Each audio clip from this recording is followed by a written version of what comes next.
We flew from Rochester, New York to Sarasota, Florida to rip some Pokemon cards and learn all about the grading process. The Vice President and Senior Card Grading Finalizer of CGC, Matt Quinn, was gracious enough to sit down with us and answer pretty much any question that we could think of. He was extremely open with his answers and we appreciate him for that, and we learned a lot about what to look for when submitting cards for grading. So without further ado, let's just get into it. Here's how the interview went.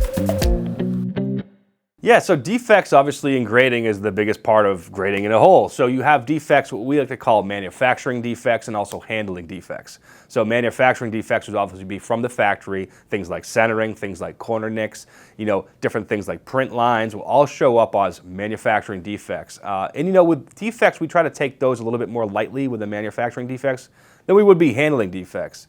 Handling defects are going to be like what you're thinking, like creases and big dents, fingernail indents and things like that, and wear.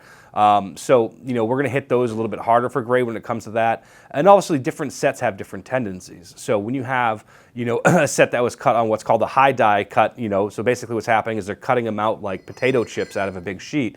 The cut quality is a little bit better, whereas, a reverse foil or something a little bit more common is getting the corners shaved off instead. It gets cut square cut, and then all of a sudden the corners are shaved off. And sometimes those corner blades can be a little bit dull. You get a lot of whitening.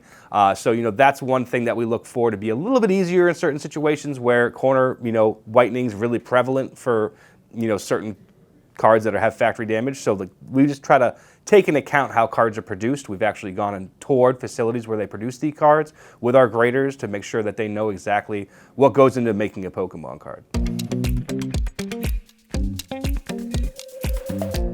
Yeah, a lot of times when you're looking at a card, you want to look at it like a coin. So what you're going to do is you're going to rotate that card in your hand so the light bounces off of it from different directions to your eye. And what that will do is reveal a lot of subtle things like printer lines, small indentations that can happen at the factory, that a lot of people just look at the card straight on, like, looks good, send it in. The centering is great, corners look good. But the surface is the most overlooked part of card grading by anyone who's not, in the know. You really have to look at that card in a bunch of different angles and a high intensity light to make sure you catch everything.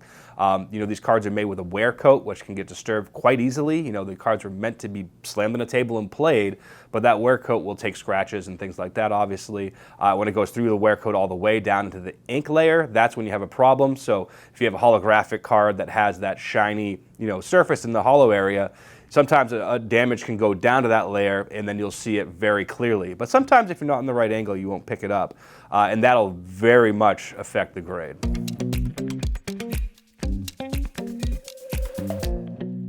Generally when we're looking at a card, we're looking at it with our eye, obviously with a magnifying glass as well for certain defects, but a lot of times the magnifying glass comes into play when we're looking for alterations. So people take the cards and they'll add some ink, or maybe they'll try to flatten out a corner. Sometimes they put, the wax on it and try to basically cover up scratches. We see it all. I mean, everyone's trying to squeeze every buck they can out of Pikachu, and we're there to be vigilant and catch certain bad actors that try to pass cards that have been altered or doctored. Printing quality for Pokemon cards has been all over the place. I think there's a bunch of indications like back in the past where certain qualities was amazing. There's certain sets I can recall that just come so nice. You watch someone open it from a pack and sure, it was produced in 2010, but every card is beautiful and centering is basically the only thing you're looking for. But with modern Pokemon cards, it seems like it's almost hit or miss. Japanese produced cards are always much better. Anytime you get cards that were manufactured in Japan or in the Japanese language, the quality is always off the charts. Centering is usually the only thing you're looking for, occasionally a couple small factory lines. With English, though, it kind of varies. It depends on if they're front cut or back cut a lot of the time. So what I'm talking about there is that when the card's corners are clipped or when the card is cut from the sheet, if the face is facing you and the blades come through the face, that's what we call front cut. So the card's going to roll to the back. And the blue edges on the back of the card are going to show that wear a lot more. Whereas vice versa, the card's facing down, the blades come down and roll the card to the front, it actually looks a lot cleaner, and those cards tend to grade a lot higher. So, front cut, back cut's a big thing to keep in mind, and a lot of times that's actually just different printing facilities, and that's how they actually know which one came from what, is because one of the facilities cuts at front cut, one cuts at back cut. So there's a lot of other tendencies that happen too when it comes to manufacturing defects that, can really hamper the grade. But overall, I'd say the card quality has gotten better and better, especially with our contribution with these printing facilities. We actually tell them like, hey, when you're making these cards, we're seeing a lot of this, because we have a great communication with these print facilities to try to make them have a better product for the consumer.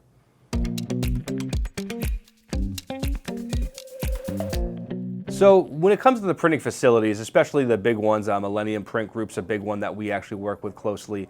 We like to talk to them, and basically, for error cards a lot of the time is one of the big focuses we have, because being able to go to the facility and get a tour and see exactly the machines, where it would be made, and how the errors would happen on the production line. And then, getting an understanding of how we should turn these errors as well is a real big aid for us. And also, when we're there, the master pressman, the head of the pressman, would ask us questions like, hey, what do you guys look for when you're grading cards? And I explained to them very carefully, like, centering is one of the biggest things for modern cards, obviously, because a lot of times they get it right and everything's perfect except for the centering. And a badly centered card's not going to grade high. And other times it's simple stuff like print lines or roller lines. So if they have these hoppers which load them into the packs, there's these rollers that will drag the card through that hopper into the pack. And if they're set too tightly, they will put indents right across every card that goes through, and that just crushes the grade. So that was one big thing that they were able to adjust. Sometimes you still see it, but having them have a focus on how that card is going from after it's cut and then to be packaged, there's a lot that can happen in that step, which I think we've helped them out with. But they're great guys. I mean, I think they're all into it as well, and being able to watch that side of the production of Pokemon cards, Magic cards as well. It's been fascinating and enlightening for us and our grading team, and also for the print company. And they're happy to welcome you into their world. They are, yeah. I mean, it's like Fort Knox. I swear I've been to the Bureau of Engraving and Printing where they make money. And I would say the Pokemon printing facility is more locked down in the Bureau of Engraving and Printing, interestingly enough. So when you show up there, you're dropping off your cell phone, you're checking everything in, you're signing to a logbook. The pristine grade with modern cards, it happens very frequently, if the card's well produced and well centered. But still, it's like you almost have this, like, it. Like, you don't have to look at the back sometimes. You just pick a card up and you're like, wow, this is going to be pristine, I can tell. Flip it over, and sometimes maybe you're wrong. There's something on the back. But a lot of the times, pristine cards just seem to just sing to you.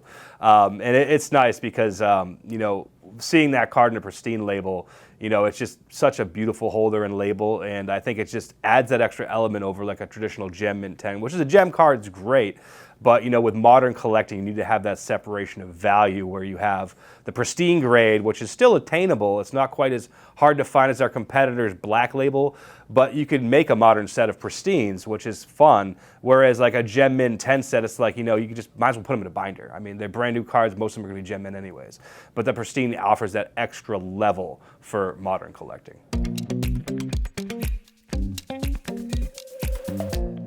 That's the biggest thing with grading companies, is the ability to be consistent with the grades. I like to talk about my team as being almost Borg-like, hive mind mentality. What we do is we always ship our guys around the room. So we have a big room of graders, and we'll always move our seats around so that you're around someone new all the time. That way you can get feedback from different people. We'd like to have testing, so basically test your spoons like you'd be working in a kitchen. Our senior graders will walk around and just kind of look at the last 5 cards they've graded to make sure their line is consistent. But it's a big struggle, especially as the team gets bigger. We have over 50 graders now here at CGC just for TCG, and making sure that they're all lockstep on the same line is very important to us. So, just basically a little test. We'll incorporate some grading tests from here and there, and then we also have a legit grading classroom where if we think that you're kind of fallen off the line too far, you'll actually have to go back to school for a little bit to grade, and then you'll come back and we'll fit you back in the line. But grading's not for everybody. Our success rate for people that try to be graders is probably about half. You really have to have that mentality of being consistent and accurate throughout the entire day.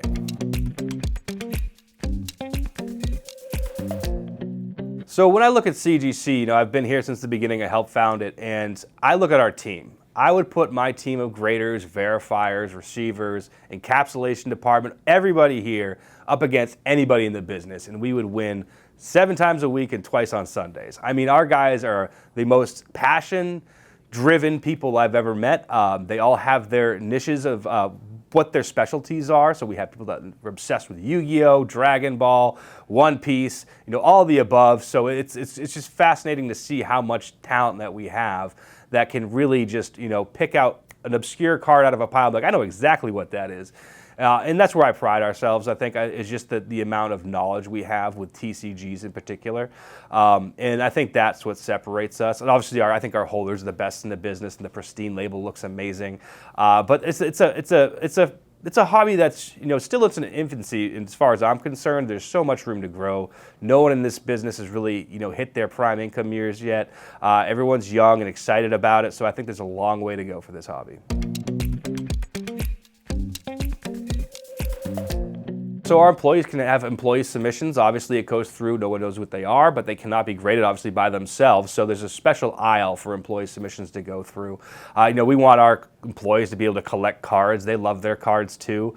And obviously, they want to have them in CGC holders, of course. But yeah, having the privilege to submit as an employee, we actually give some free submissions per year for people that work for us as well.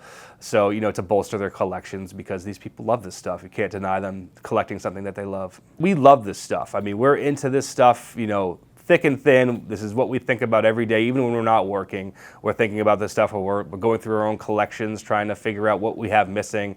We're just like you guys, but we work at a grading company instead. We want to thank Matt Quinn and CGC again. Everyone showed us great hospitality. It was a wonderful visit. And if you're interested in more card content, make sure to like and follow.